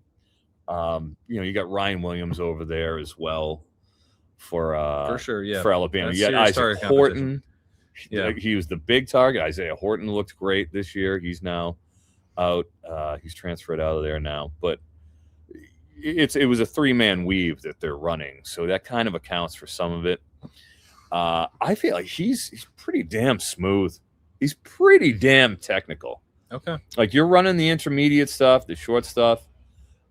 He's smooth. He's cutting it up as soon as he gets it, moving in one, motion as soon as he catches it, and he's going upfield. Is savvy on the sideline. Good hands. Will take the shot. Like he's just a good, solid, workman-like receiver who I feel can fit in the framework of an offense. And while he's not the deep threat that you really want to see, I feel like he's everything else. He's above average. He's not a superstar at anything in particular, but he's got good acceleration. Route manipulation, solid. He's just a good, solid wideout. So is he explosive? He isn't. Not with the frequency you'd like to see as a high-end type guy. I see him as more in the wide receiver 10 to 15 range. Okay. Good, solid, end of the second, early third. Some of the guys we talked about before, I take Antonio over him. I take Bell over him. I take Brazel. I take Zachariah. I think he's right there with like Malachi Fields. I'd probably put him ahead of Fields. I'd probably take Jacoby Lane. Close. In that class. Surratt? I'd rather have him than Surratt. Okay. I'm not a Surratt guy. No, I know, but I did kind of wanted to get. I know. It's a good. They're pretty good. I think they're pretty darn close to each other. Okay. In terms of those. That's two. what I was curious about. All right, let's talk tight ends. And we're back to a lack of depth. We're Kenyon Sadiq. We've got Stowers, we've got Justin Jolly, we've got Max Clare here. Michael Trigg, I guess, is sort of in the mix. I don't love the depth of this class. Jolly kind of jumps out a little bit in terms of production. I think Stowers probably will test really well. And that makes him interesting. Clare, I was kind of a little bit more interested in to start, and like the draft capital, he's probably a 3rd-round guy. I'm kind of like losing a little bit of the enthusiasm there. Yeah. Trigg never really been that into. We'll get to Sadiq in a minute, but just thoughts on the depth of this class, because it does feel kind of like a one tight end class to some extent, with maybe Stowers and Jolly and Clare at least. Stowers there, kind of in the mix. Stowers is gonna be real good. Okay, all right. Okay, tell me about him. I had a hard time. I really wanted to put him over Sadiq. In my rankings. Really want for fantasy purposes. Guys, Sadiq. All right. So I got a chance to scout Sadiq. I was on the field last year against UCLA where Terrence Ferguson got a concussion halfway through the game, which put Sadiq into his first really extended watch. So like I was right there when he had his first extended bout of playing time. I remember being in the pregame watching him and thinking, look at the physical specimen we have on our hands. Right. That's the big thing. It's true. You just watch him, you're just like, my God, this muscle's coming out of his pads. It's just like, he is. Sometimes it's as easy as looking at a guy and being like, all right, that is a freak of nature. He certainly looks like that. Right. And he was great in 2024. I mean, he caught 25, 27 passes. He was a demon. 25 and 27, no matter how you cut it, you're catching 93% of your passes. You're doing pretty good.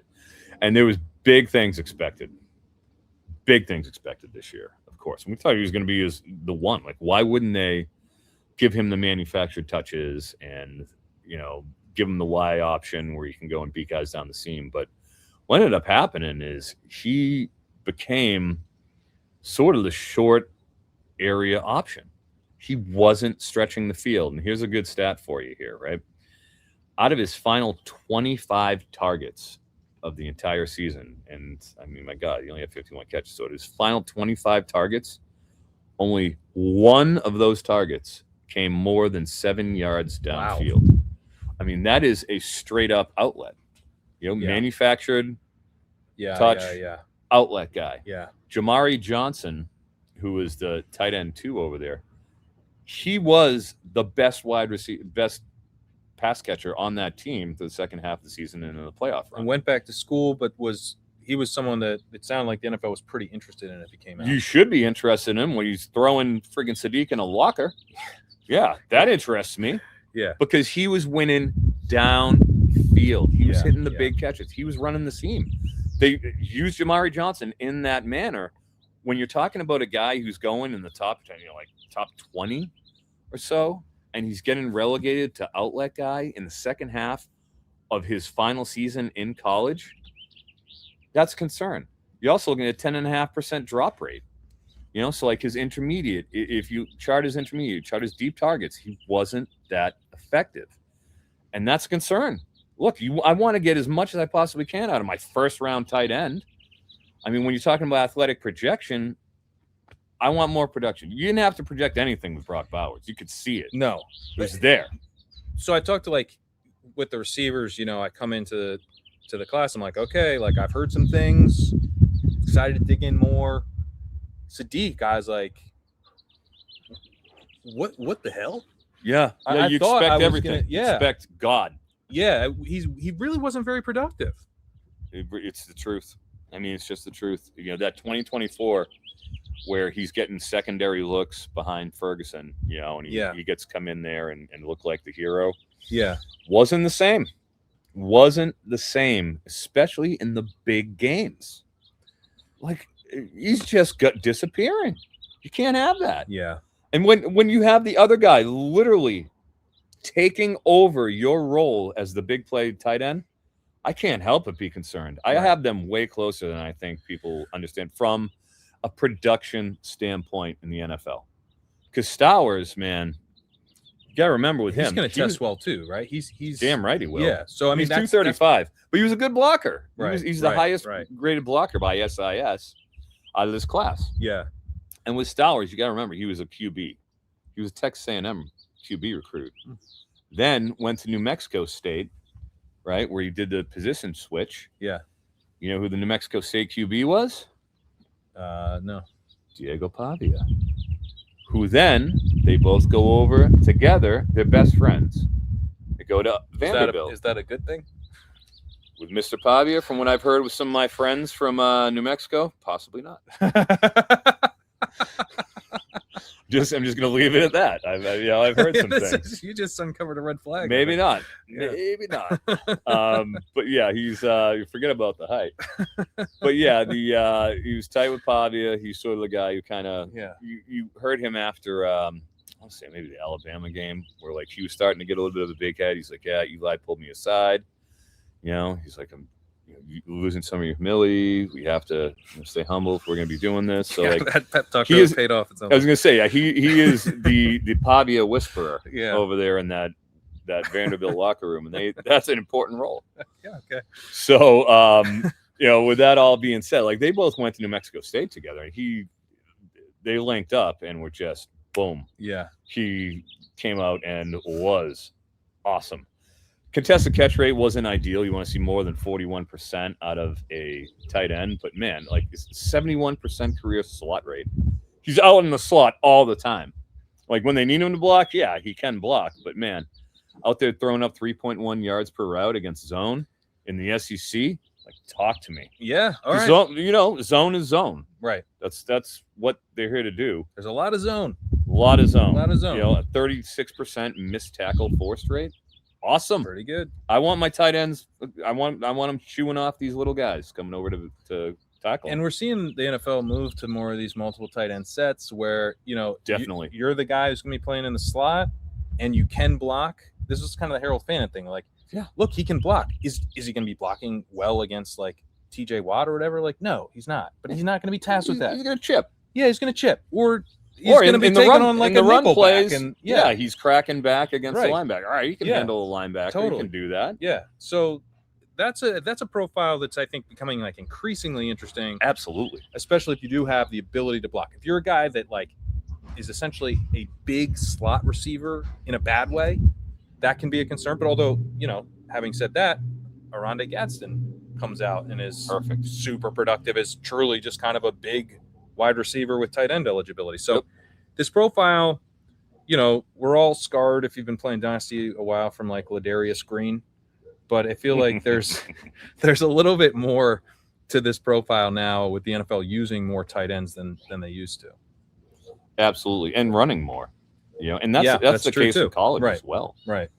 The two-back sets. It's funny. The college numbers in terms from a college fantasy football perspective dipped noticeably last year in terms of the wide receiver production and just the amount of throws.